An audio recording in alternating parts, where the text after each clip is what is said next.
Elías, el profeta de la resistencia, ¿no?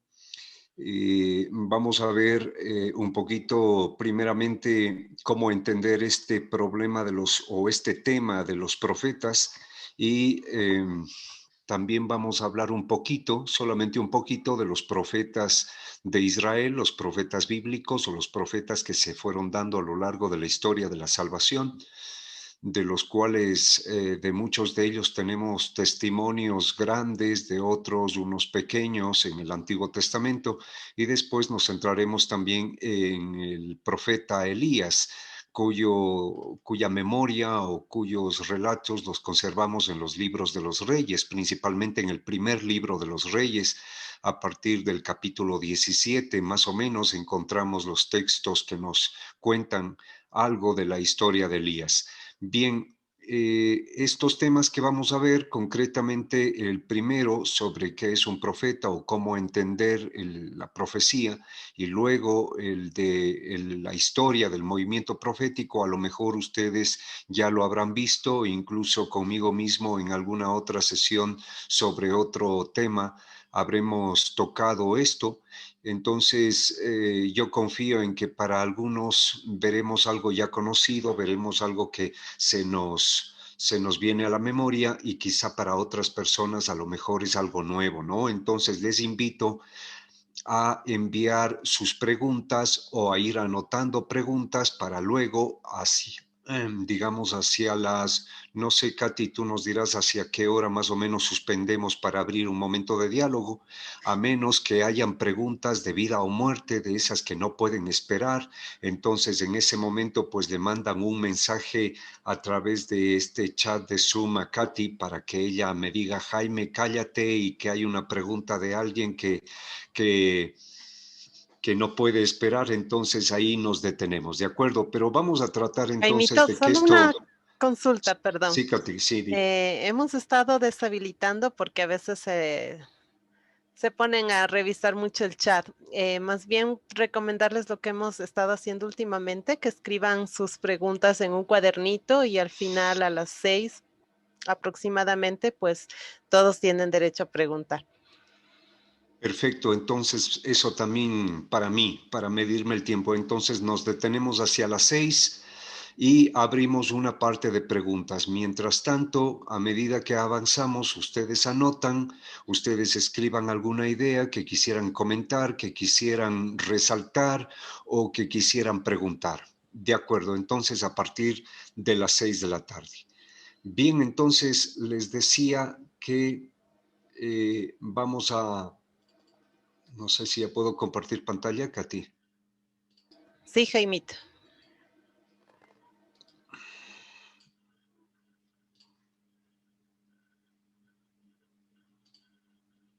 Ya, correcto. Bueno, disculparán que no soy tan buen dibujante, esto es lo único que me salió. Entonces, vamos a hablar de el profeta Elías, ¿no? El profeta de la resistencia. Pero antes de entrar directamente a Elías, antes de hablar de sus acciones de resistencia o su resistencia frente a un contexto que vivía el pueblo de Dios, sus acciones obviamente impulsadas por la palabra de Dios que le mueve y que le arden, que le hacen arder en celo, según él, tenemos que aclarar entre nosotros también el problema de que es un profeta.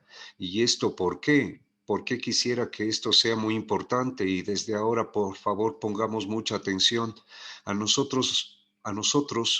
Y bueno, yo creo que me atrevería a decir a todas las iglesias cristianas, nos preocupa el tema de los profetas, no solamente por conocer sus palabras en el texto bíblico, no por conocerles como personajes históricos en un pasado, sino porque nosotros en Cristo también estamos llamados a ser profetas.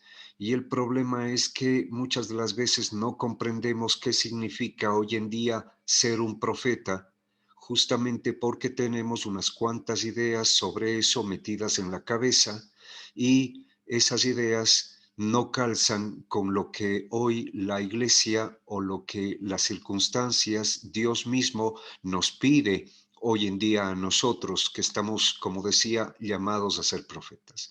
Entonces sería necesario comprender esto.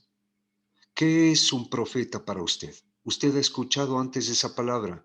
¿Usted la ha utilizado antes? ¿Ha leído esta palabra en algún lugar, en algunos textos, en algunas ocasiones? ¿Qué es un profeta para usted? Bueno, con seguridad vamos a decir que un profeta es una persona que habla en nombre de Dios. Muy bien, perfecto, estamos de acuerdo. Es una persona que habla en nombre de Dios o que dice palabras de Dios. Dios de alguna forma se revela o inspira a un profeta para que éste diga algo en su nombre. Bien, ¿qué más creemos que es un profeta? A ver, tómese 30 segundos. Yo le mido el tiempo. ¿Qué es para usted un profeta?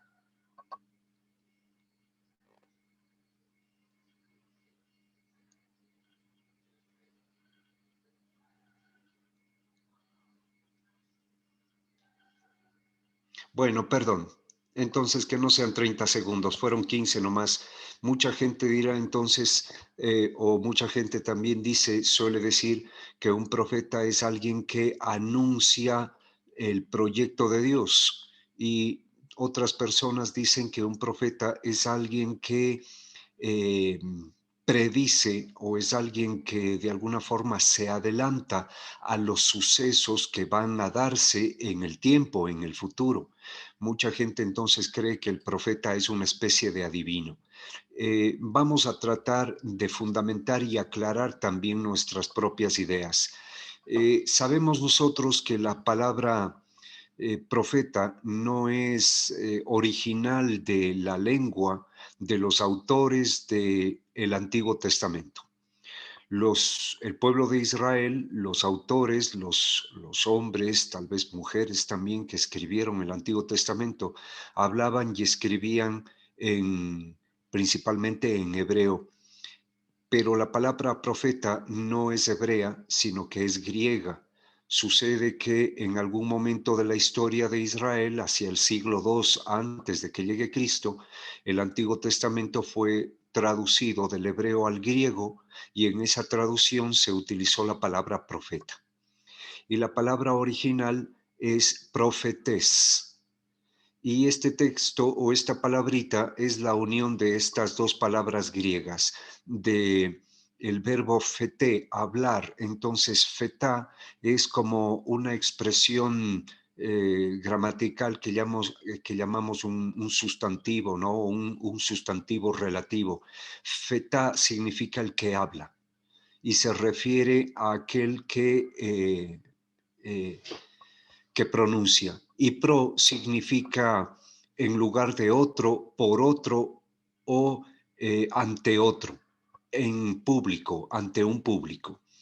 También pro, en griego, el término, la partícula pro, significa algo que se anuncia efectivamente, es como la presentación de un proyecto. De ahí vienen en castellano algunas palabras conocidas como programa, prólogo, pronóstico. Suena a algo como anticipar, suena como a presentar algo de antemano, algo como un abreboca, algo como que nos dé una pista de lo que viene después. De ahí la unión de estas dos palabras, de pro y fete o feta, viene el término profetés o profeta. Los griegos, el pueblo, la cultura griega, con el término profeta, se referían a una persona que predica, que profesa públicamente algo, algunos conocimientos, algunas ideas centrales. Se referían a lo que hoy entenderíamos por un profesional. Claro, fíjense que en castellano, en nuestra lengua actual, hemos utilizado más bien la palabra profesional para hablar de alguien o para referirnos a alguien que habla en público y en nombre de otro. Bien, entonces, sin embargo, en el mundo griego el término profeta que acabo de decir se refería a lo que hoy entendemos por profesional, no tenía necesariamente sentido religioso. En el mundo griego habían otras palabras, otros términos para referirse a estos personajes que hablan en nombre de Dios. Entonces, el profeta en el mundo griego, en las sociedades, en las culturas griegas, el profeta no necesariamente era una persona vinculada a la religión, no era alguien que hablaba en nombre de Dios, era alguien que hablaba en nombre de la sociedad, ante la sociedad, el profesional. Pero, pero como decía, cuando se tradujo la Biblia hebrea al griego, se utilizó el término profeta para traducir una palabra hebrea que vamos a ver a continuación cuál era, ¿no? Y el término profeta, como decía, es el término que se traduce, que se usa para traducir la Biblia hebrea al griego en el siglo II, pero esta palabra ya venía utilizándose en el mundo mesopotámico, en el mundo de Israel y de los países vecinos de los grandes imperios de la antigüedad, en Persia, en Babilonia, en Egipto, en Siria, los países que rodeaban a Israel, también el griego ahí fue ingresando y el término profeta fue adaptándose lentamente al ámbito religioso. Pero en hebreo, en la lengua original de la Biblia, del Antiguo Testamento, del pueblo de Israel, no aparece la palabra profeta, sino la palabra nabí. El término nabí es el que originalmente aparece en el Antiguo Testamento en hebreo. Y nabí también tiene varias traducciones al castellano. Puede traducirse por el llamado, se refiere a la persona que es llamada, pero también nabí se refiere al que llama. Entonces nabí tiene que ver con la acción de llamar. Esto que nosotros hoy en castellano decimos vocación, vocacionar. Vocación, vocación, nuestra palabra vocación justamente viene del término voco, llamar, vocacionado, llamado. Entonces, Naví se refiere a la persona que tiene una vocación, es decir, que ha sido llamado, o se refiere a la vocación como el llamado en sí mismo. También en el Antiguo Testamento no suele ser que no aparece la palabra Naví, sino aparecen otras palabras en su lugar, lo que nos permite decir que para el autor bíblico, para el autor del Antiguo Testamento, la palabra Naví también se refiere a esto, al que interpreta. Estas son las expresiones que más nos interesan a nosotros. El término Naví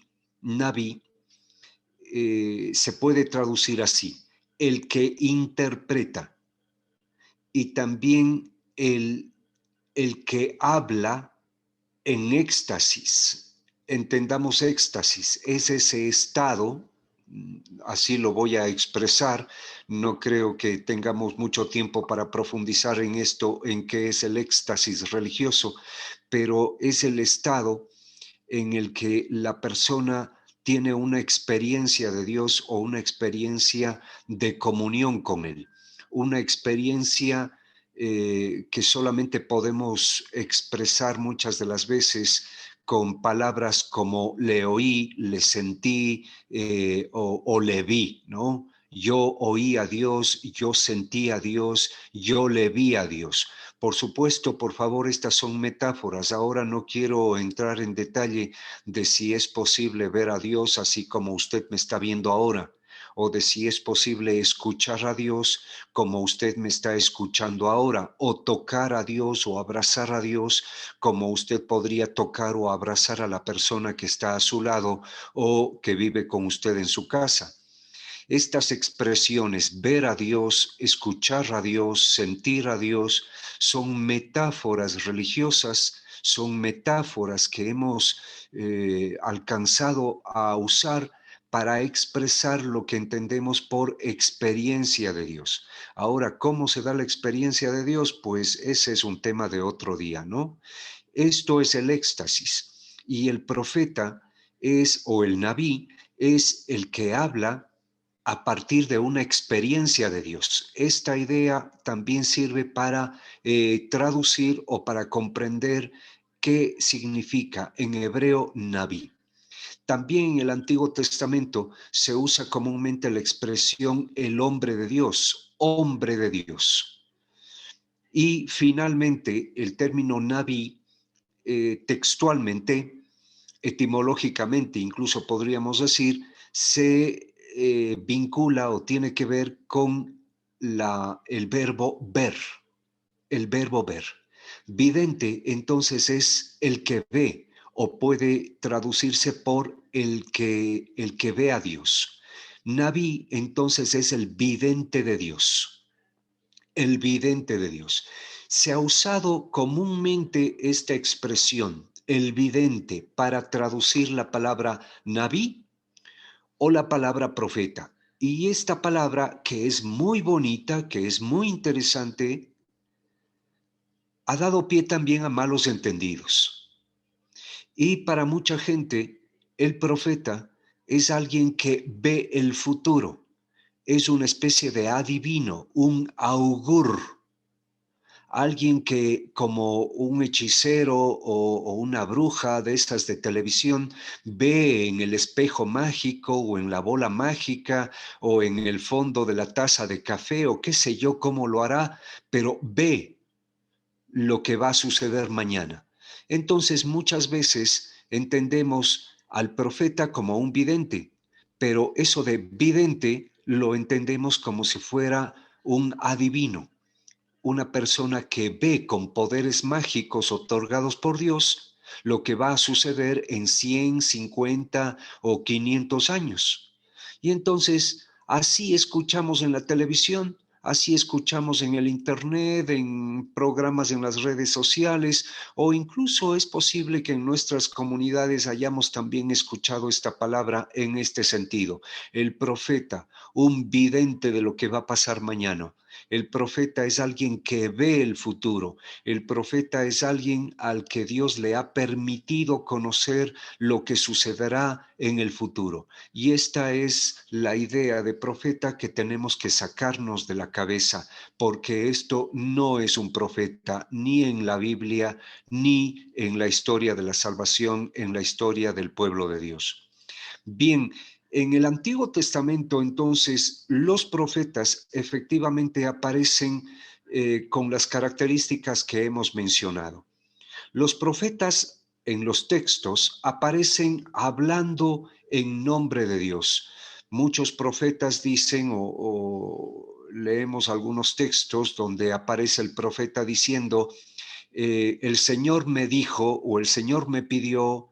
Otros textos dice, y tal día la palabra de Dios le llegó a fulano o fulano de tal escuchó a Dios que le dijo, ve y habla tal cosa, ve y di esto, ve y pronuncia estas palabras, ve y dile esto a fulano de tal. Entonces el profeta aparece como un mensajero, efectivamente, aparece como alguien que trae un mensaje que no es suyo, es alguien que trae un mensaje de Dios. Y este mensaje es fruto de una experiencia profunda, una experiencia fuerte de Dios, una experiencia que es susceptible también tenerla hoy en día. Dios, para nosotros los cristianos, es alguien que siempre se está revelando o manifestando en nuestra vida, en nuestro camino, en nuestra historia, y siempre está golpeando nuestra puerta. A veces, si no lo experimentamos o si no logramos entrar en diálogo con Él, no es porque Él no se esté dirigiendo a nosotros, sino es principalmente porque nosotros a lo mejor tenemos puertas, corazón, mente, ojos, oídos cerrados a su palabra que siempre está presente. Pero en el Antiguo Testamento los profetas eran hombres que desde una profunda fe permanecían abiertos a Dios, que golpea su puerta, que llega a su vida, que entra en su camino y les pide hacer o decir algo. Y los profetas entienden que esto que Dios les pide es una misión. Bien, otra característica fundamental de los profetas en el Antiguo Testamento es que son personas que su experiencia de Dios la transmiten, la entienden entonces como algo que les lleva a enfrentarse a un pueblo, que les lleva a enfrentarse a una realidad. Llevan en su corazón y en su mente la idea de que tienen una misión, la misión de hablar a otros sobre lo que está sucediendo. Por cierto, me detengo un segundo en esto.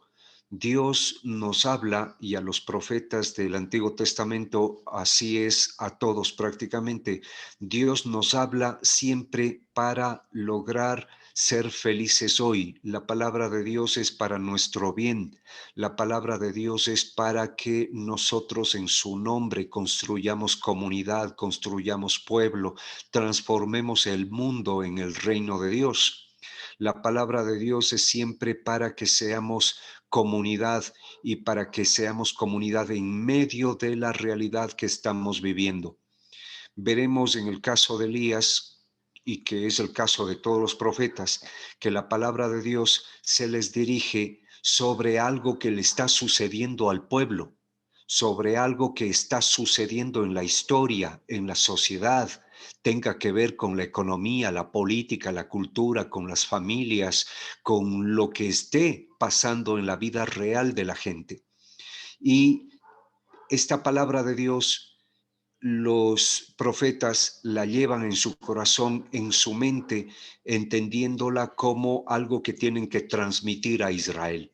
Anuncian entonces el proyecto de Dios y al mismo tiempo denuncian los profetas lo que en la realidad está entorpeciendo o arruinando el profeta de Dios, el reino de Dios, el proyecto de Dios. Tercera característica de los profetas en el Antiguo Testamento: ciertamente los profetas son personas expertas en comprender, en ver en la realidad aquello que es un signo de la presencia de Dios y aquello que es un signo de la presencia del mal, del sufrimiento, del falso proyecto de vida, del falso proyecto de pueblo. Los profetas son intérpretes de la realidad. Los profetas son personas que tienen los ojos bien abiertos al mundo. Son gente que está atenta a lo que sucede y en ellos descubren a manera de signos la presencia de Dios, pero también descubren aquello que arruina el proyecto de Dios. Los profetas entonces descubren los signos de la salvación y anuncian cuál es el proyecto de Dios, anuncian un sueño, una utopía, anuncian aquello que Dios quiere, a dónde quiere llevar a Israel o a la persona en comunidad. Y lo expresan con utopías, ¿no? Escucharemos entonces en los textos de los profetas expresiones como una nueva alianza, un nuevo éxodo, una nueva tierra, unos nuevos cielos, unos nuevos tiempos. Estas expresiones, pues, en boca de los profetas, son presentaciones de un proyecto futuro, de un proyecto utópico. La palabra utópico se refiere al horizonte, se refiere al sueño, al ideal, hacia donde debemos caminar, hacia donde debemos empujar la realidad. Bien, con estas tres características entonces aparecen los profetas de Israel en el Antiguo Testamento. Pero veamos que los profetas no son personas exclusivas del pueblo de Dios.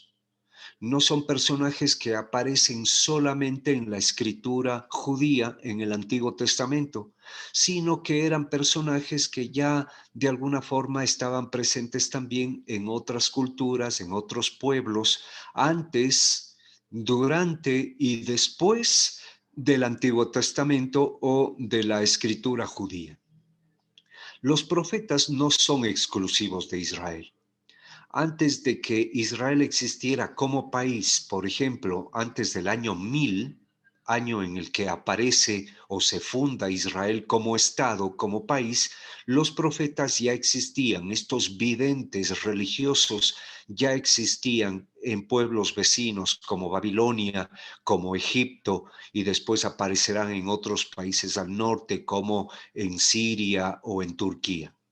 En Israel, los profetas van a surgir también por sus relaciones con los vecinos. Israel nunca estuvo totalmente aislado de sus vecinos, ni en lo económico, ni en lo político, ni en lo cultural, ni en lo religioso.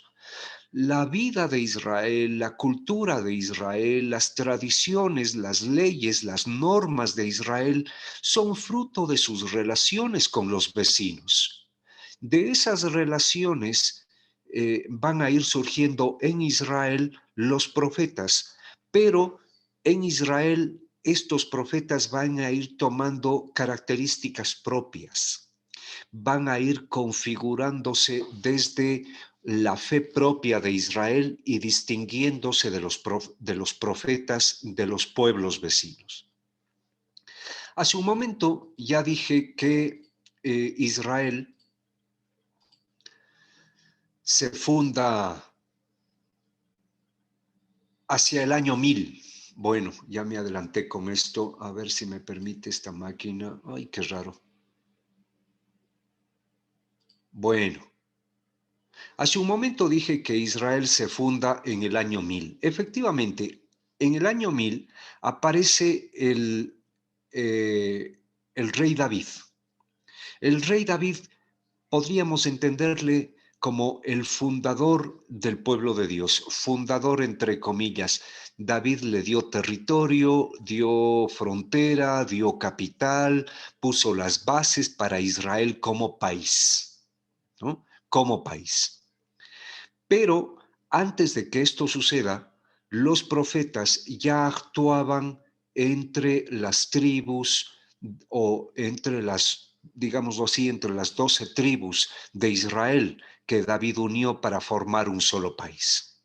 Desde el 1030, por ejemplo, como ven ustedes en el diagrama que aparece ahora en su pantalla, desde el 1030 hasta el año 800 antes de Cristo, los profetas ya existían. Desde la época de las tribus ya existían.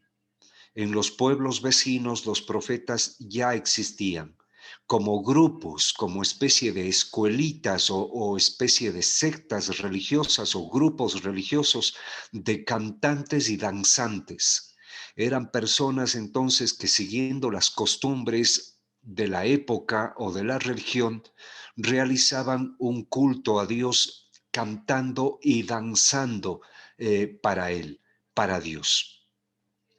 Pero hacia el año 1000 las tribus van a ir entrando en un proceso de crisis, en un proceso de conflictos internos o conflictos con otros pueblos vecinos, las tribus de Israel. Y es aquí donde David unifica las tribus y funda el pueblo de Dios. Es en el contexto de la monarquía con David, hacia el año 1000 aproximadamente, cuando los profetas van a ir evolucionando de grupos de danzantes y de cantantes a personajes concretos o a personajes individuales que actúan en medio del pueblo y presentan su experiencia de Dios, la palabra de Dios, y anuncian el proyecto de Dios. La historia de Israel es larga y conflictiva. Este momentito tampoco es como para verla en detalle, pero sepamos que a partir del año 1000, el pueblo o el país que funda David no fue una perita en dulce, decimos aquí en Ecuador, no fue todo una maravilla. Fue un pueblo con conflictos internos, fue un pueblo con divisiones, fue un pueblo que estaba naciendo y que tenía que construir pues todo lo que forma parte de un pueblo, de un país.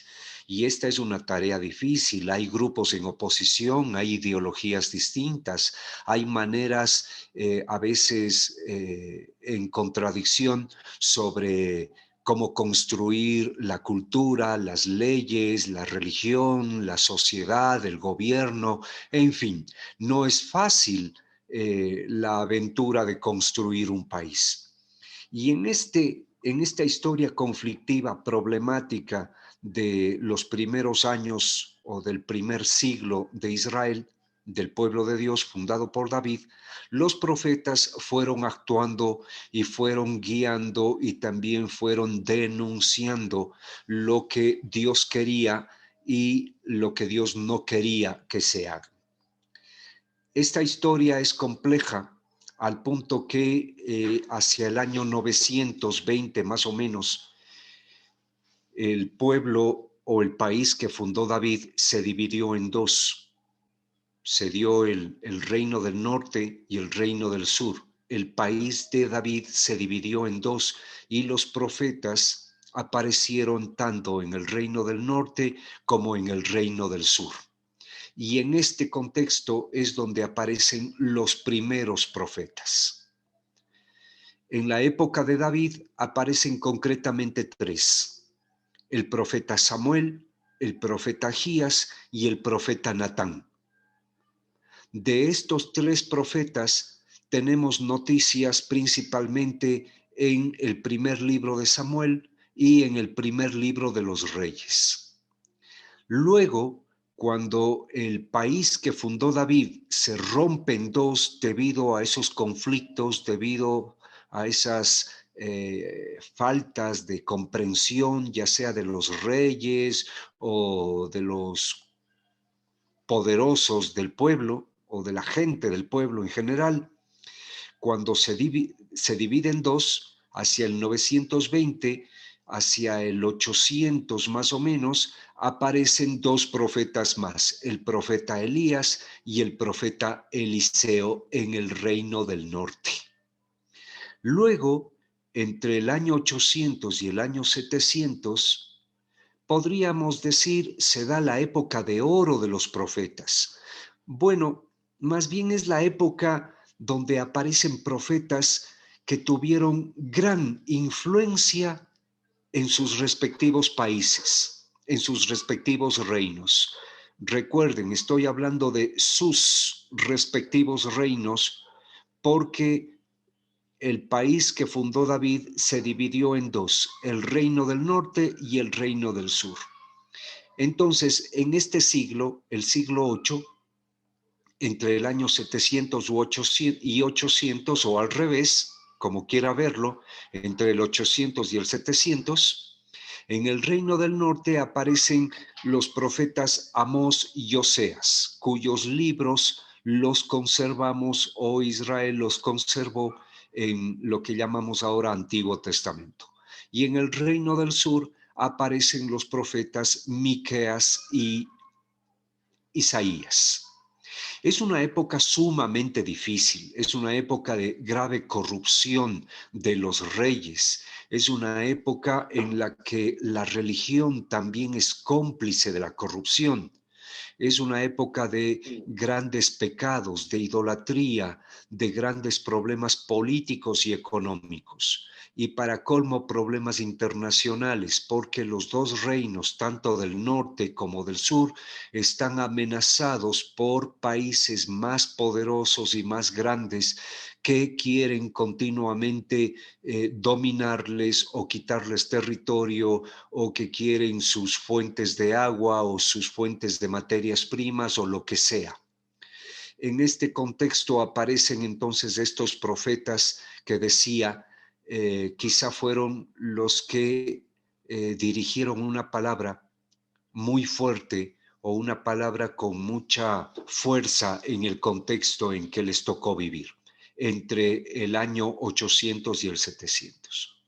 Al siglo siguiente es una época sumamente compleja, muy dolorosa para Israel. Es una época de graves crisis en la que, por ejemplo, el Reino del Norte vive la amenaza y la invasión de, de los asirios al norte. Es una época en la que el gran imperio asirio invade al reino del norte y se lo va a ir tragando, se lo traga de una vez. En esa época entonces los profetas también actúan, eh, principalmente estos que mencionamos aquí, que ven ustedes en su pantalla, los profetas Habacuc y Sofonías, Baruch y Jeremías, o Jeremías y Baruch. Estos profetas suelen ser llamados los profetas de la desesperanza. ¿Pero por qué? Porque les tocó vivir una época de profundas crisis, de guerras, de invasiones. El reino del norte es tragado por Asiria, el reino del sur finalmente será invadido por Babilonia, comenzará la época del exilio, el territorio quedará desolado, se destruirá la ciudad capital, las grandes ciudades quedarán saqueadas, incendiadas, será una época de graves crisis, enfermedades, soledad, desempleo, hambre, miseria. En esta época terrible entonces actúan estos profetas que ustedes están viendo acá, y por eso se les suele llamar la época de la desesperanza, entre el año 600 y 700. Al siglo siguiente, los problemas no han pasado, la crisis de alguna manera continúa, estamos viviendo consecuencias de las grandes invasiones del siglo anterior, es la época del exilio.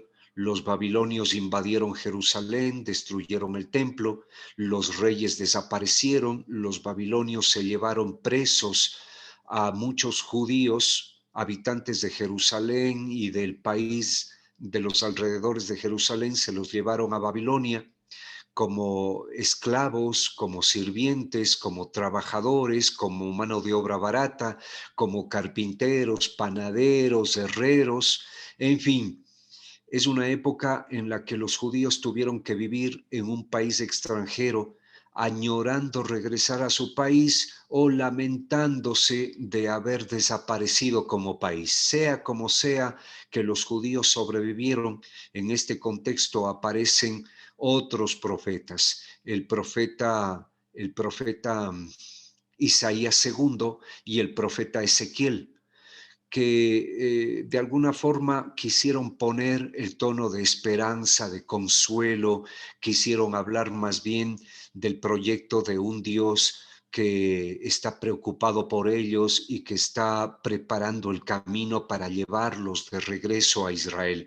Esta es la época entonces del exilio. Al siglo siguiente, entre el 400 y el 550, los judíos logran salir de Babilonia y regresan a su país gracias a que los babilonios han sido vencidos a su vez por los persas.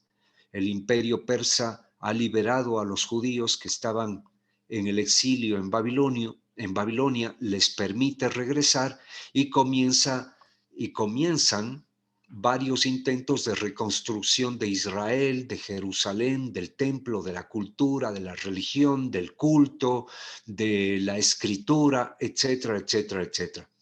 Es una época durísima, es una época, aquí yo he puesto de apenas 100 años, pero es un periodo de tiempo mucho más grande, de unos 150, 200 años de reconstrucción de Israel, en que se reconstruirán las ciudades, el territorio, el templo, la escritura, la religión, el culto, el sacerdocio, las leyes, la cultura, los tribunales, la lengua. Todo comenzará o todo necesitará reconstruirse. Aquí es entonces donde aparecen aquellos profetas Ageo, Zacarías e Isaías III. Y finalmente, ya acercándonos a los siglos anteriores a la llegada de Jesús, los últimos profetas aparecen entre el 350 y 450. Son Zacarías II y el profeta Joel. Estos serían los últimos profetas de Israel, porque de aquí en adelante la religión de Israel va a estar mucho más centrada en la ley escrita que en torno a estos individuos que gozaban de la fama de ser quienes hablaban en nombre de Dios. Hacia el 450 en adelante, en Israel la religión estará centrada en lo que llamaremos la Torah o la ley de Moisés, la palabra de Dios o la ley de Dios.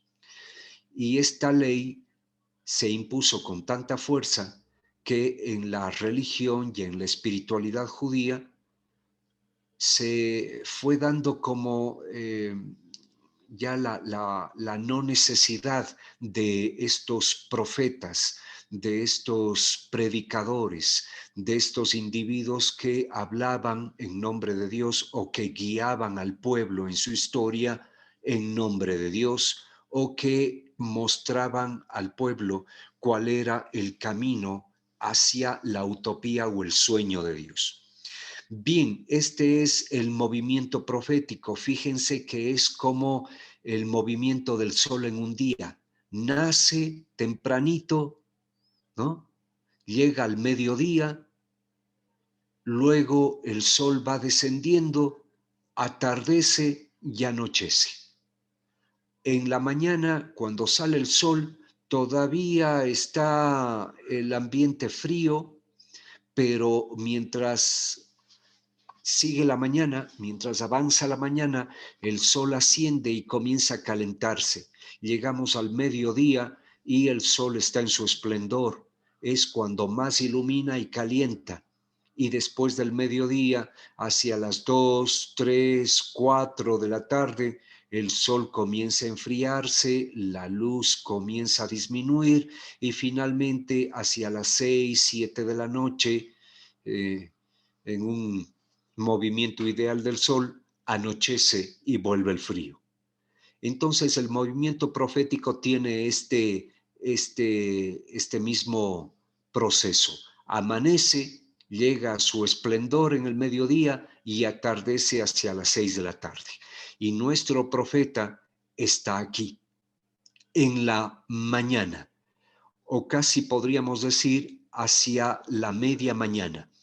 Si estas son las 12, bueno, y estas son las 6, quiere decir que estaríamos hacia las 10 de la mañana más o menos. Este es el momento del profeta Elías.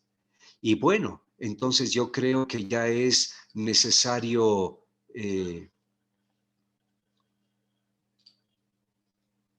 entrar directamente a Elías, pero he suspendido el compartir de esta pantalla porque quisiera pues detenerme un segundito. Hemos visto muy rápidamente, de una forma muy rapidita, algo sobre cómo entender lo que sea un profeta, el cómo se entendía en Israel, el profeta y hemos hablado también del movimiento profético para ahí ubicarle al profeta Elías. Este es un tema para un curso entero. Yo lo he visto muy rápido porque obviamente nuestra intención no es ver al movimiento profético, sino a Elías. Espero entonces que esto no haya pasado demasiado rápido o que no haya causado mucho problema. Si hay alguna pregunta sobre lo que ahora hemos visto, no olviden, la anoten en el año 1000, más o menos, el rey David funda el estado de David, y unos 80 años después, incluso David ya había muerto, después de incluso del periodo del gobierno de su hijo Salomón, durante el gobierno del nieto de David, el rey Roboam, el gran país que David constituyó sobre las tribus se dividió en dos. El reino del norte, que tomó el nombre de Israel, y el reino del sur, que tomó el nombre de Judá. Elías es un profeta en el reino del norte. Y en el reino del norte, en la época en que David vive, que no sabemos con exactitud cuándo fue, lo que sí podríamos saber por lo que nos cuenta el primer libro de los Reyes, es que vivió durante el gobierno del rey Ahab, que se dio entre los años 874 y 853. ¿De acuerdo? Si quieren, incluso creo que podríamos anotarlo aquí. Elías vive durante el gobierno del rey Ahab entre el año 874 y el año 853. No sabemos no sabemos exactamente el periodo en el que vivió Elías, cuándo nació y cuándo murió. Eso no lo sabemos porque el primer libro de los Reyes, que es el que nos transmite la historia de Elías, no ha dejado consignado el dato. Lo que sí nos dice es que Elías actúa durante el reino de un rey, el gobierno de un rey llamado Ahab.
Esperemos un ratito, creo que se le fue el internet a Jaime. Otras acciones de Elías. Elías directamente da la cara o se enfrenta al gobierno que está a cargo del rey Ahab, pero que ha pactado con los asirios o que ha pactado con los pueblos vecinos, concretamente Asiria, casándose con la princesa Jezabel, que no es judía, sino que es hija de un gobernante asirio, y prácticamente se la impuso como alianza o como signo de alianza entre Ahab y los asirios. Y esta Jezabel, princesa asiria, es la que trae, podríamos decir así, la injusticia representada en la religión de los Baales. Pero aquí Jezabel es una metáfora en realidad, o Jezabel deberíamos verla como un signo de estas alianzas y coqueteos que hacemos los seres humanos muchas de las veces con la injusticia, con estructuras sociales, con actores sociales que nos proponen negocios o que nos proponen estilos de vida que sabemos provocan dolor y sufrimiento. Concretamente, Ahab, ya en esta vida de alianza con la religión de los Baales, representada por Jezabel, se presenta como un hombre ambicioso, como un hombre que quiere apoderarse de la viña del campesino Nabot, a quien le pide que se la venda, y Nabot se niega. Y aquí yo he puesto el texto original o el texto tal como está en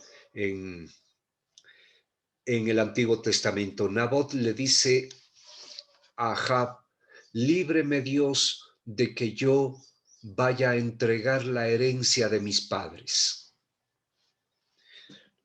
Nabot se niega a vender su herencia, Nabot se niega a abandonar el estilo de vida de las tribus, se niega a un estilo, a que su vida de campesino se destruya, se niega a que el don de Dios, la tierra, caiga en manos de alguien que puede comprarla y venderla, se niega a un estilo de economía, de agricultura, centrada en el acaparamiento de la tierra, en la acumulación de la tierra en pocas manos.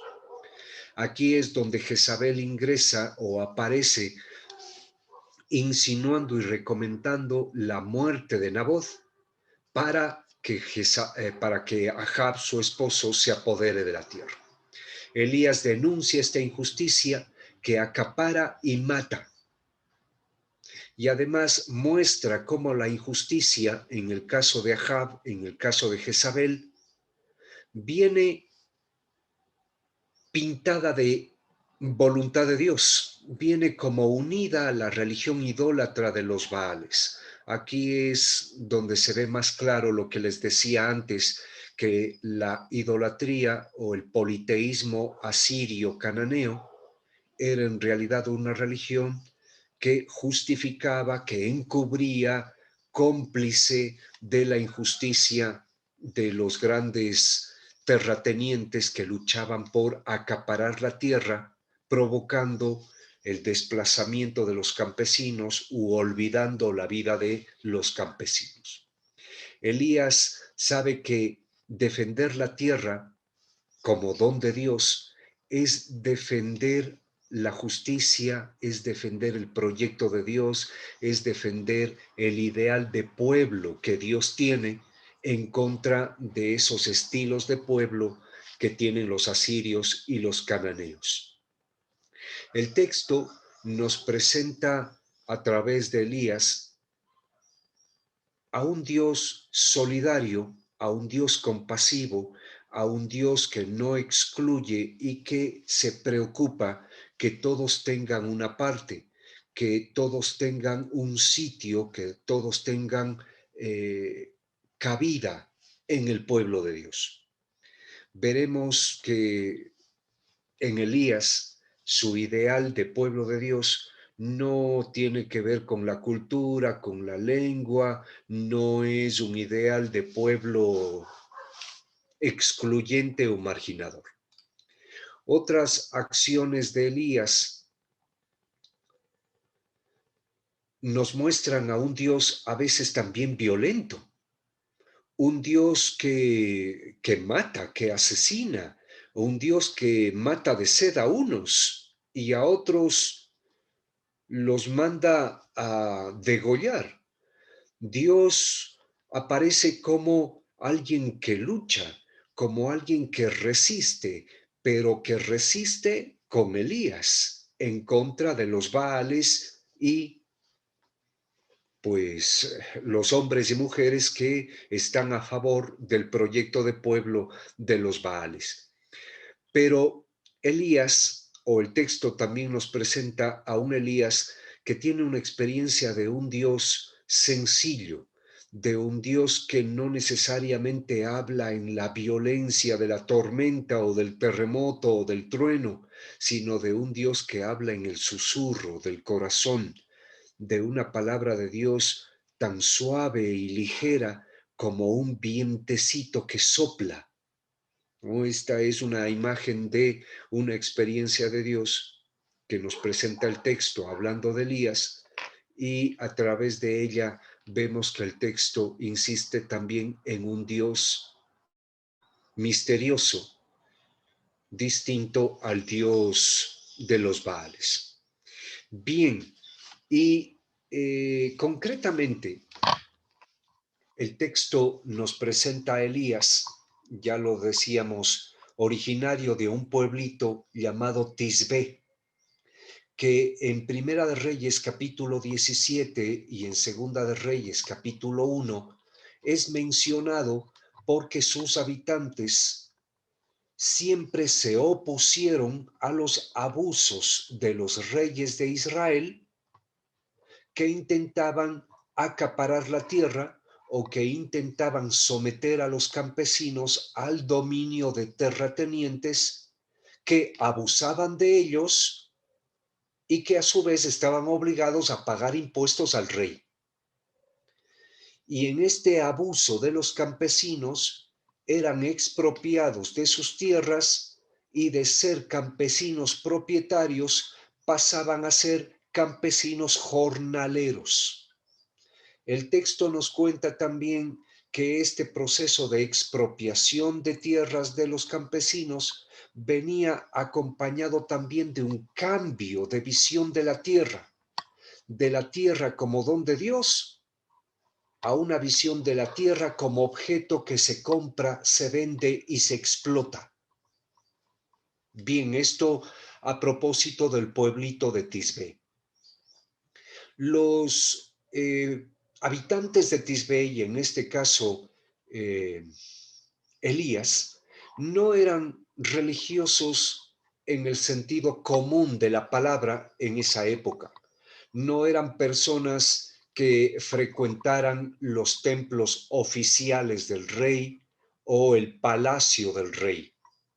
No eran personas como que se entusiasmaran mucho con la llegada de las fiestas que obligaban a los campesinos, a las familias, a ir al palacio o a ir al templo del rey a participar en alguna fiesta, culto o liturgia a propósito de la llegada de la primavera o del invierno, o de la luna nueva o algo así. Elías no era un religioso en el sentido de consumidor de liturgia, no era religioso en el sentido de, qué sé yo, ¿cómo decirlo? Vicioso de templo, no en ese sentido. Vivía en la soledad del desierto y en las montañas, vivía con la gente de los pueblos y vivía como ellos, vestía pobre y comía como los pobres. No era un individuo entonces que hablaba de un proyecto de Dios, sino que lo asumía con su propio estilo de vida. El cómo vivía, cómo vestía, el cómo convivía con la gente, era una manera de anunciar y denunciar y de resistir también. Era un hombre de profunda oración. No solamente sabía rezar, sino era un hombre que continuamente vivía en comunión, en diálogo silencioso con Dios en medio de las circunstancias que le tocaban vivir, ¿no? Era un hombre que desde su comunión con Dios actuaba con la fuerza de Dios. Así nos lo presenta el texto o los textos de Primera de Reyes. Elías vivía su comunión con Dios, su diálogo, su oración en continuos momentos de soledad y silencio. Iba al desierto o iba a las montañas, pero también lo hacía en casa de la gente o en las circunstancias que le tocaba vivir. Era un hombre de oración. Es un hombre que no huye del conflicto, sino que le da la cara. Y cuando le toca, dice las palabras que tiene que decir sin miedo y sin temor.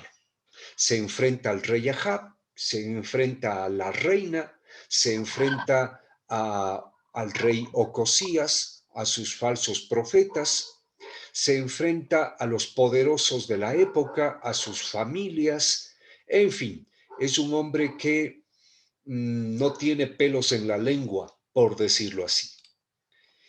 Y es un hombre que aquí lo escribo de esta manera, aparece como un signo de contradicción, porque para unos es visto como enemigo, como flagelo, como falso profeta, como augur de malas nuevas o de malas noticias. ¿Por qué? Bueno, creo que los textos nos lo dicen con claridad, porque Elías aparece denunciando estos perversos intereses de unos, ¿no? Que se preocupan más por sus mascotitas que por su pueblo. Se preocupan más por sus caballitos y por, qué sé yo, por, por el color de sus palacios que por la vida de su gente. Elías entonces es visto por unos como enemigo, como un flagelo, como un mal agüero, como alguien que trae malas noticias. Pero solamente los que sufren, la gente con las que él vive, lo reconocen como hombre de Dios o como profeta de Dios. Y este hombre, pues, no era realmente un Superman, era un hombre limitado, un hombre como nosotros, como usted y como yo, un pueblo, un hombre que con sus debilidades y limitaciones. El texto no nos lo presenta como un superhombre, más bien el texto o la memoria de Israel conservó de él su retrato de limitado, hombre de miedo y de crisis. A pesar de todo, es un hombre que confía, es un hombre que se entrega a Dios. El texto nos muestra cómo un cuervo le da de comer, cómo confía en que la providencia de Dios cuidará de él y él mismo en sus limitaciones se entrega. Es un hombre débil, vulnerable, sufre cuando sabe que Jezabel le odia y ha ordenado su arresto. Es un hombre que tiene miedo y huye, duda de sí mismo a veces desesperado, quiere que ya su vida misma acabe, pero en eso, en medio de sus debilidades, Dios siempre está llamándole, reanimándole, levantándole y pidiéndole que siga caminando. Es un hombre, un profeta que vale la pena tenerlo presente hoy. Es un profeta que resiste contra todos los proyectos de muerte, de sufrimiento, y propone, necio, un proyecto de pueblo distinto, el de Dios. Y hoy en día, hombres como estos y mujeres como este hombre siempre hacen falta. Pero bien, nosotros no somos seguidores de Elías. Nosotros no somos judíos. No leemos la historia de Elías para recordar el pasado de Israel. No leemos la historia de Elías para conocer a héroes antiguos de Israel como lo harían los judíos. Somos lectores del Antiguo Testamento y leemos la historia de Elías, pero desde Cristo. Para nosotros, El proyecto de Dios y toda la historia de los profetas se centra en Jesús de Nazaret. Y en Jesús de Nazaret encontramos ya cumplido el proyecto del reino de Dios o el proyecto de Dios, que es también de resistencia y de lucha para que llegue el reino. Bueno, se nos ha ido la hora o nos hemos pasado media hora.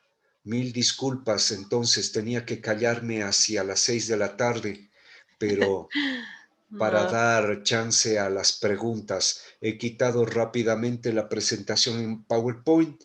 En todo caso, Katy, Lauren, ya se las he enviado para que también la podamos compartir y para que ustedes puedan profundizarla con los textos que están ahí y puedan ir directamente a la historia de Elías en sus Biblias, en su Antiguo Testamento. Bien, entonces ya, hasta aquí me callo, Katy. No sé si podríamos todavía tener tiempo para preguntas o comentarios. sí, ya les desactivé la función, así que pueden ahora hacer preguntas por el chat y también alzando la manito, por favor. Así que agradecerle de antemano a Jaime porque tuvo esa bondad de nuevamente volverse a conectar. Así que son cosas que pasan por la tecnología. Ustedes entienden. Vamos a ver preguntitas. Voy a ver si en el Facebook también están con preguntitas.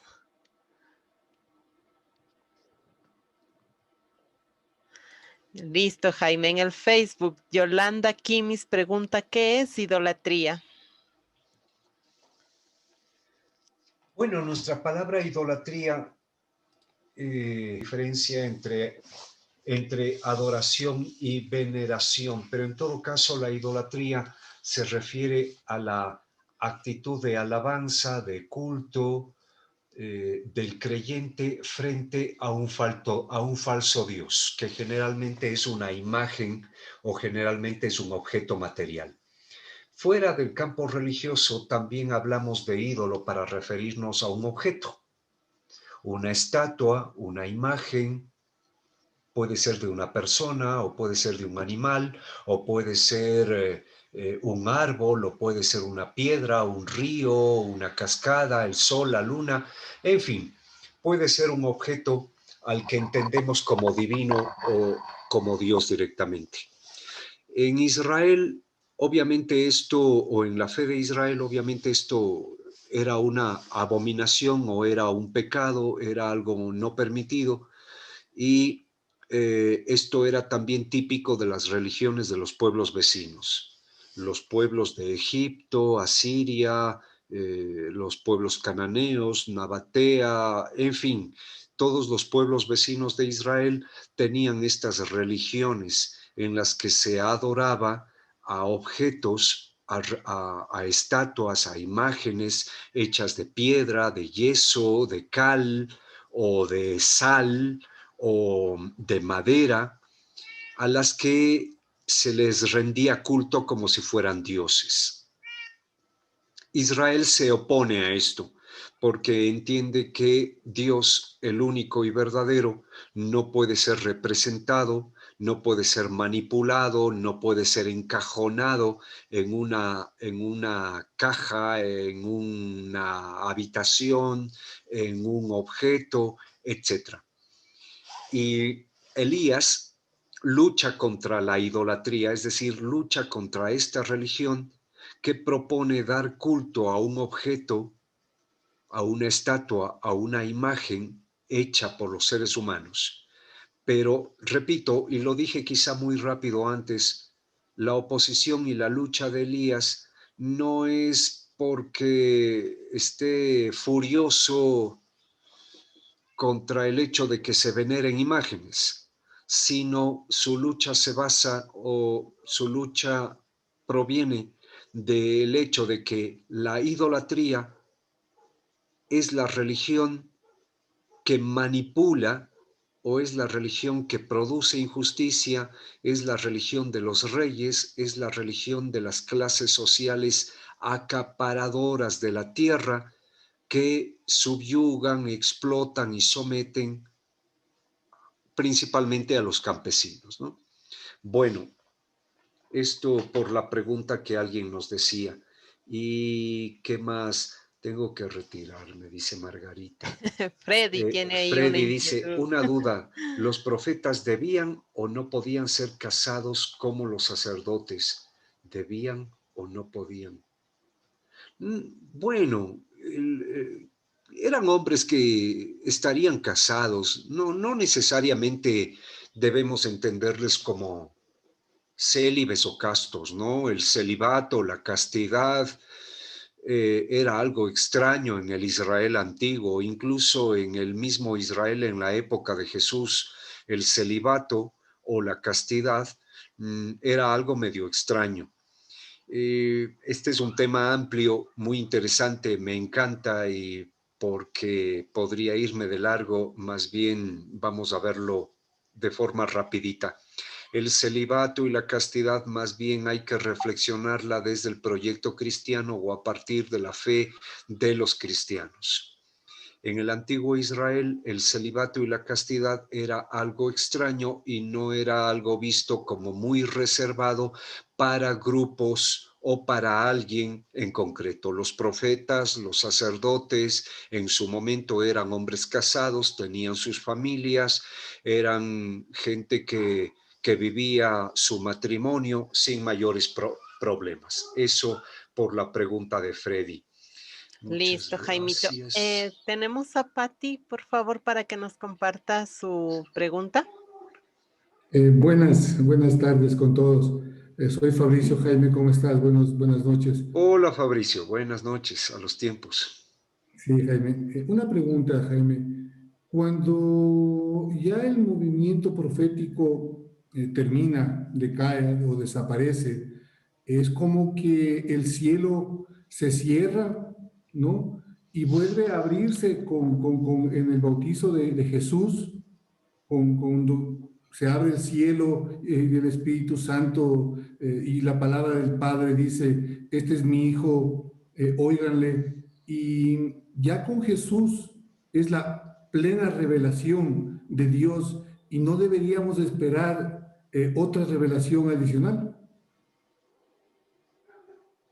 Ya, sí Fabricio, nosotros los cristianos afirmamos que todo lo que Dios ha venido diciendo al ser humano, y no solo a Israel, sino al ser humano o a los seres humanos, desde que estamos aquí, desde que estamos en este planeta, todo aquello que dijo a muchos pueblos y concretamente a Israel, lo ha terminado de decir en la persona de su Hijo. Para nosotros Jesucristo no es solamente aquel que nos dice la palabra de Dios, sino que Él mismo es la palabra de Dios. Y para nosotros el proyecto de Dios se muestra con claridad y plenitud en la persona de Cristo.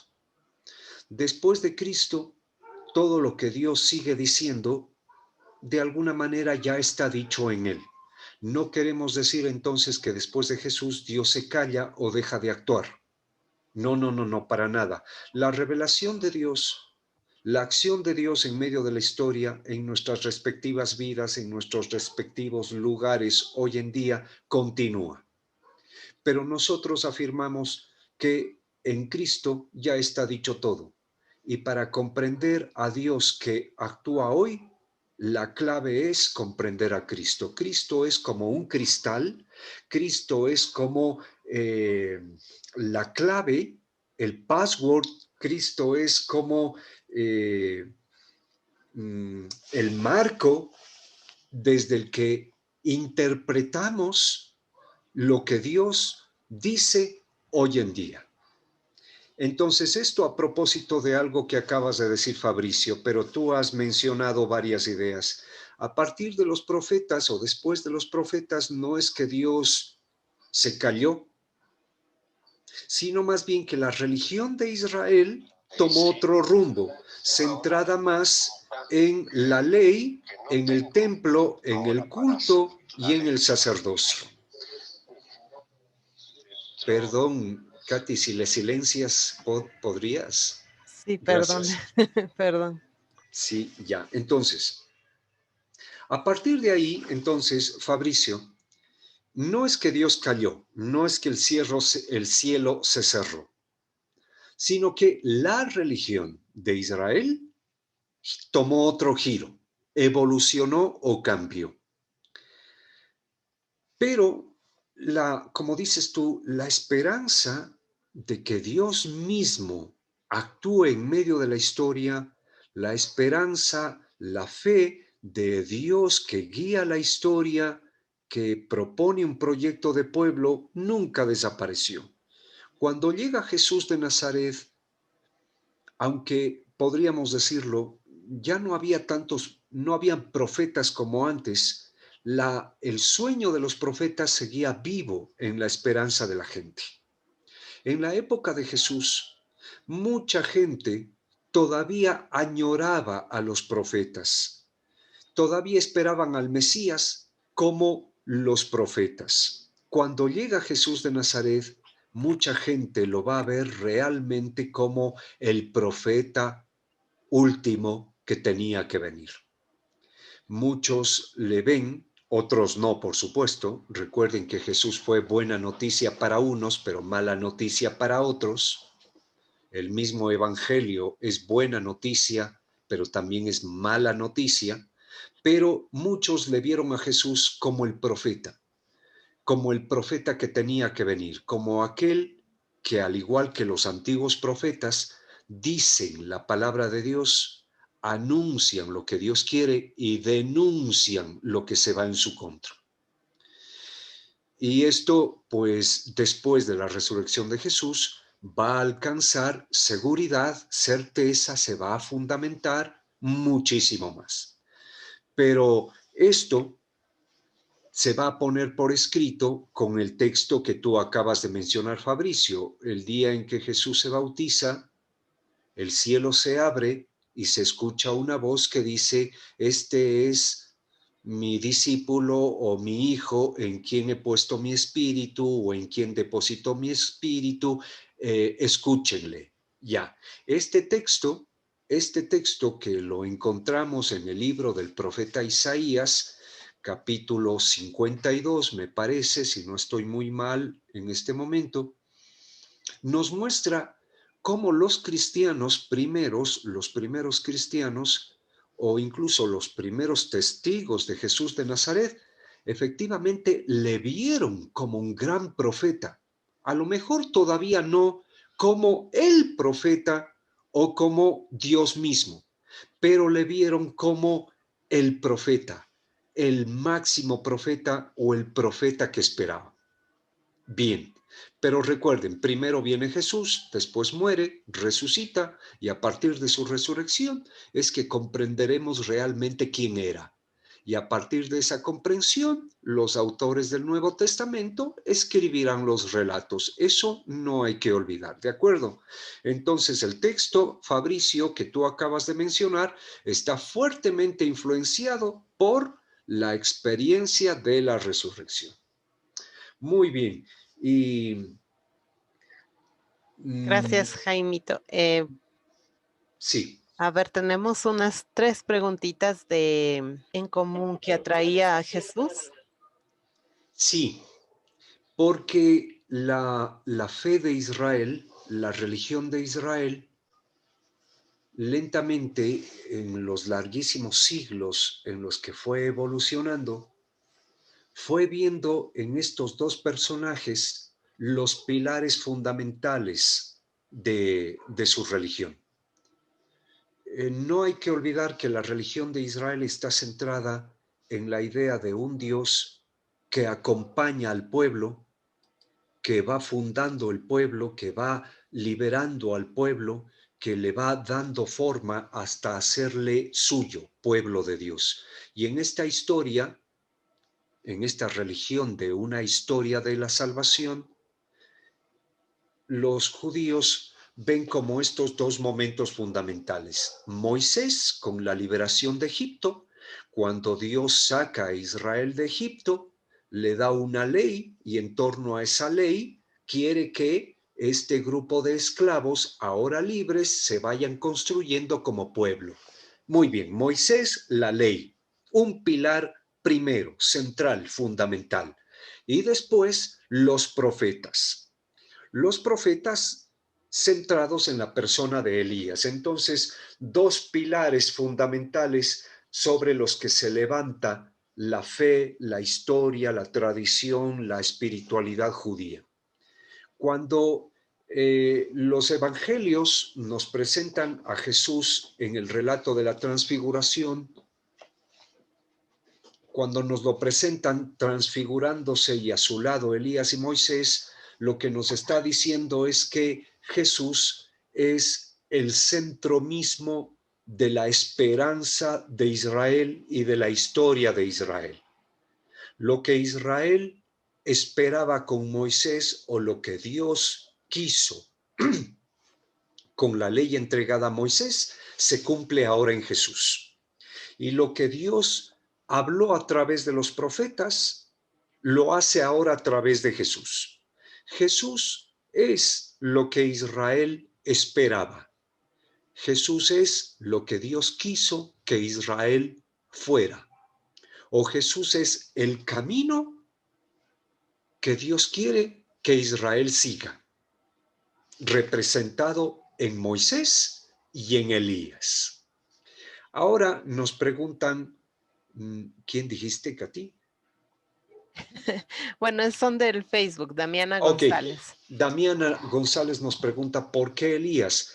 Porque Elías se fue constituyendo como un símbolo de los grandes profetas y además porque no se habla en el primero o segundo libro de los Reyes de cómo terminó la vida de Elías, más bien aparece el texto final en el que es llevado por una carroza de fuego. Esta tradición eh, se conservó junto con la idea de que Elías regresará. Elías no murió, sino que fue llevado por una carroza de fuego. Y no está muerto, y por lo tanto volverá. Cuando vuelva, entonces comenzará el reino de Dios. Esta fe, esta idea, esta tradición era muy popular en la época de Jesús y también después. Entonces, en Jesús, el profeta, el autor bíblico, lo que nos quiere decir es que Elías ya ha llegado y es Jesús. Entonces, el relato de la transfiguración es más una confesión cristológica. El relato de la transfiguración es una manera de decir quién es Jesús. Muy bien. Gracias, Jaimito. Toño García del Facebook. ¿Puede decirse que hoy tenemos profetas en todos los que luchan contra la injusticia? Sí, por supuesto. En cuanto llamados a luchar contra la injusticia, entonces nos podemos decir profetas. No olvidemos los cristianos en Cristo, según la carta a los Hebreos, somos sacerdotes, profetas y reyes. En Cristo, en nuestro bautizo, estamos llamados a asumir el ser profetas. El ser profetas es algo que recibimos por Cristo. Y todos y todas debemos asumir esta lucha por la justicia y esta lucha contra lo que provoca el daño, la muerte y el sufrimiento. El ser profetas, ¿de acuerdo? Muy bien. Gracias, Jaimito. Víctor Hugo Landazuri, que eso sí está en el chat. También tenía otra pregunta en el Facebook, pero por razón del tiempo vamos a elegir esta que tiene acá. ¿Cómo han evolucionado los profetas? ¿Cómo los reconocemos hoy? Gracias, profesor Jaime. ¿Cómo han evolucionado los profetas? Caramba, qué pregunta más larga. Se puede enfocar desde muchos sentidos. Bueno, a ver, hoy los profetas también son profetisas. Primero, signo de evolución.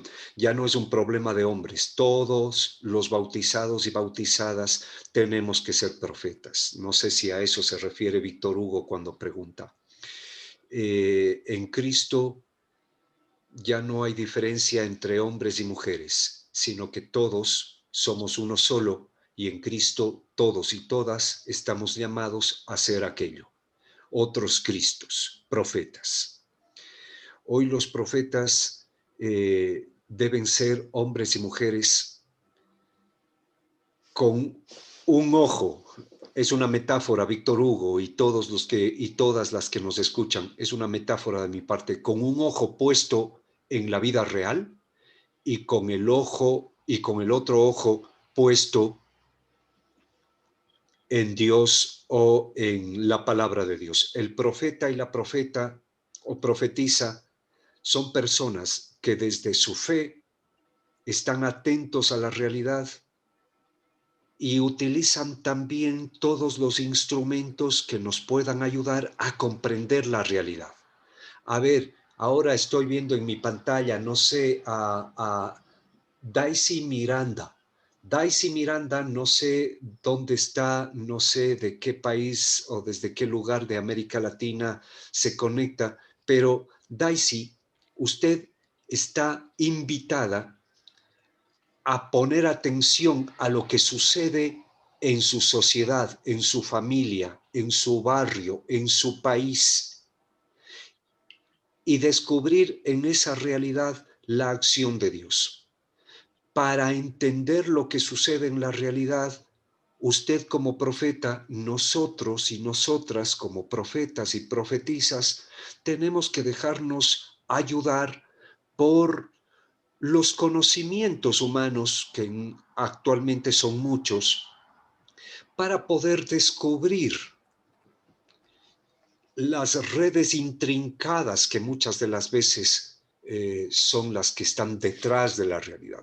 El profeta entonces es una persona actual, es una persona que no desprecia las ayudas, los auxilios de las ciencias para comprender la realidad.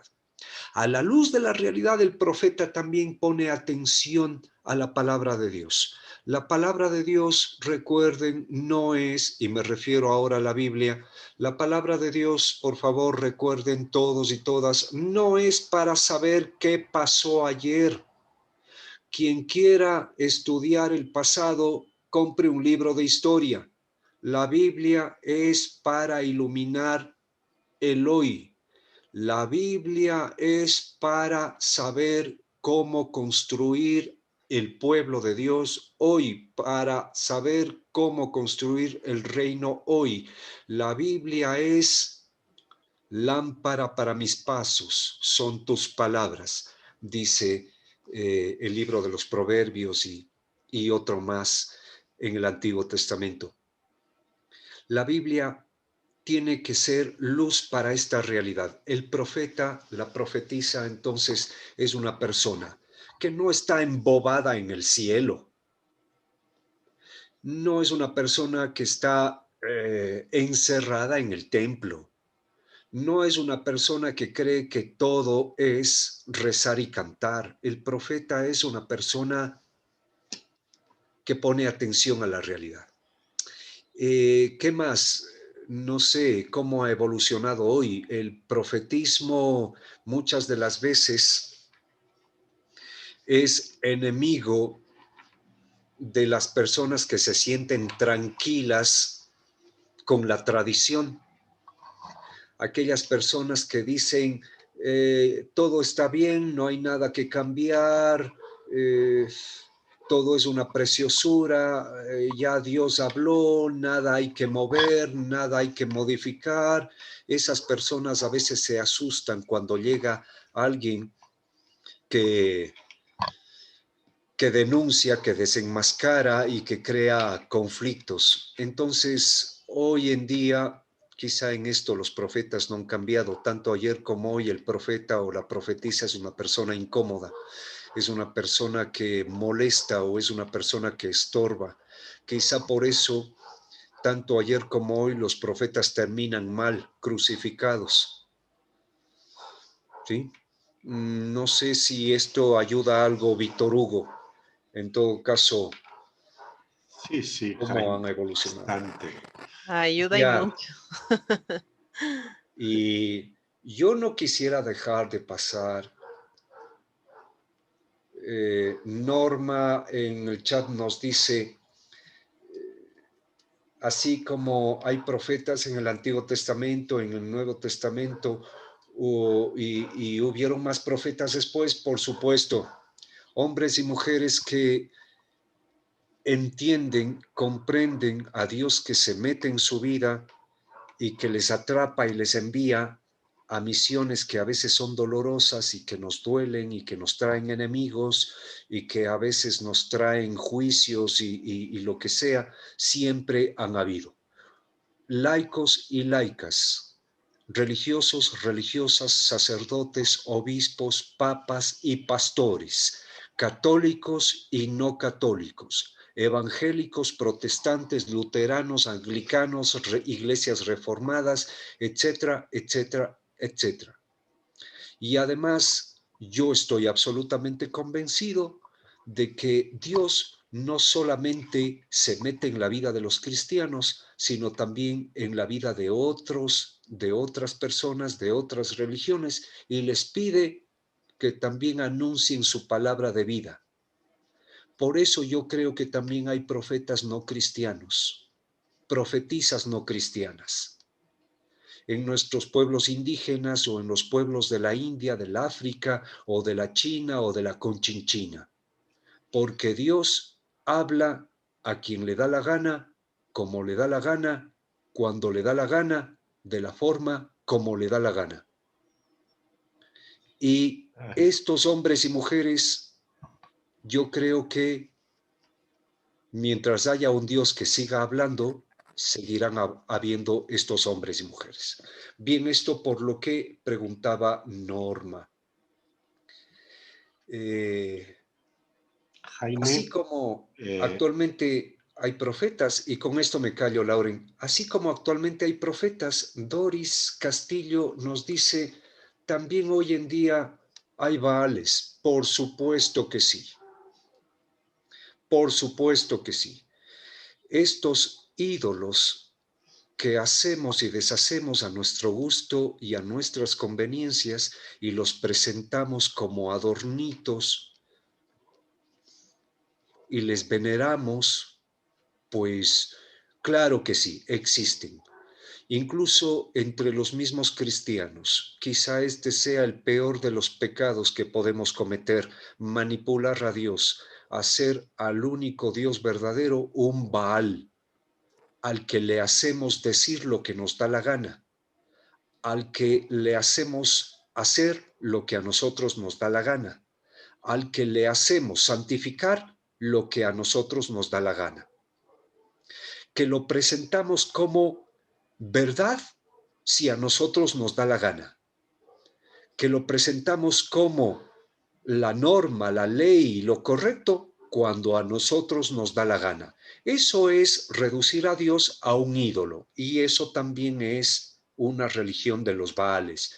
Y como nos dice el padre Carlos también en el chat, quiero leerlo textualmente, totalmente de acuerdo, también se puede hacer un ídolo de una idea, de un concepto, de una ideología, de una norma.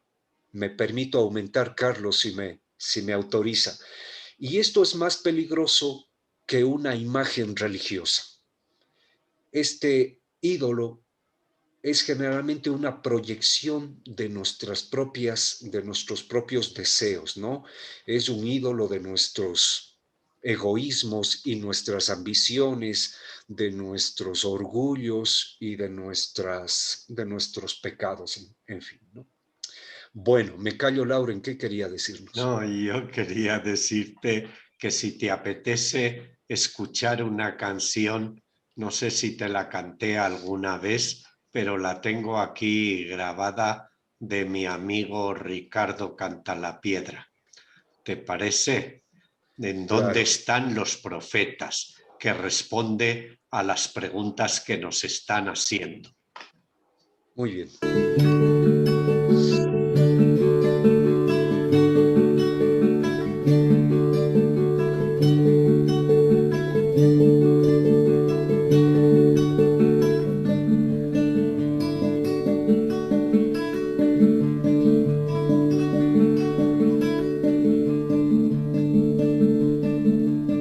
¿En dónde están los profetas? Otros tiempos os dieron las esperanzas y fuerzas para andar en las ciudades, en los campos, entre nosotros están en las ciudades, en los campos, entre nosotros están en la ciudad. ¿Dónde está? En el mar. ¿En dónde está? En la ciudad. ¿Dónde está? ¿Dónde está?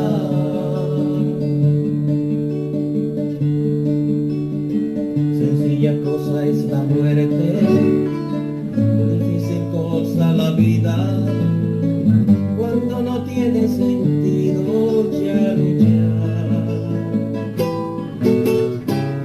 ¿Dónde están los profetas? En otros tiempos nos dieron las esperanzas y fuerzas para andar,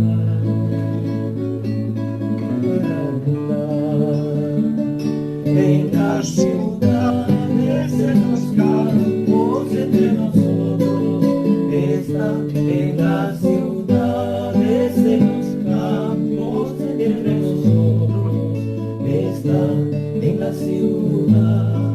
¿Dónde está? En el mar. ¿En dónde está? En la ciudad. ¿Dónde está? ¿Dónde está?